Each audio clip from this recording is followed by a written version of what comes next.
सवाल कि क्या मिडिल ईस्ट की जंग आपकी जेब पर हमला करने वाली है और क्या हॉर्मुज में बढ़ता तनाव भारत में पेट्रोल, डीजल और एलपीजी के दाम बढ़ा सकता है और क्या कच्चा तेल $100 प्रति बैरल की ओर बढ़ रहा है, क्योंकि इस समय मिडिल ईस्ट में एक बार फिर हालात तनावपूर्ण हो गए हैं और इसका असर अब विदेशी कच्चे तेल की बाजार पर साफ दिखाई दे रहा है। अमेरिका और ईरान के बीच बढ़ते टकराव के बीच ब्रेंट क्रूड करीब $46 प्रति बैरल और WTI करीब $80 प्रति बैरल के आसपास पहुंच गए। दोनों ही बेंचमार्क लगभग एक महीने के ऊपरी स्तरों पर कारोबार कर रहे हैं। तनाव तब और बढ़ गया जब अमेरिकी राष्ट्रपति डोनाल्ड ट्रंप ने ईरान के खिलाफ कड़ा रुख अपनाते हुए आगे भी सैन्य कार्रवाई की चिंता जता दी है और चेतावनी भी दे दी है।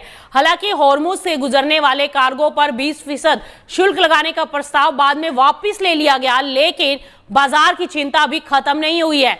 अमेरिका ने ईरानी बंदरगाहों पर नाकाबंदी फिर से लागू कर दी और वहीं हॉर्मुज क्षेत्र में जहाजों की आवाजाही भी प्रभावित हुई और यही वजह है कि तेल बाजार में सप्लाई को लेकर अब चिंताएं बढ़ गई हैं।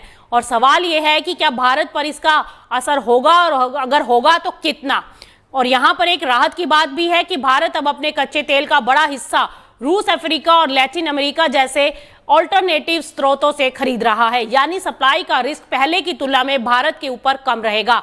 लेकिन सबसे बड़ा खतरा तो प्राइसेस का है। अगर अंतर्राष्ट्रीय बाजार में कच्चा तेल लगातार महंगा होता रहा तो भारत का आयात बिल तो बढ़ेगा ही, रुपए पर भी दबाव आ सकता है और परिवहन से लेकर उद्योग तक हर क्षेत्र की लागत बढ़ सकती है। और सबसे ज्यादा चिंता तो एलपीजी को लेकर हो रही है, क्योंकि भारत के आयातित रसोई गैस का बड़ा हिस्सा अब भी हॉर्मुज के रास्ते से ही आता है।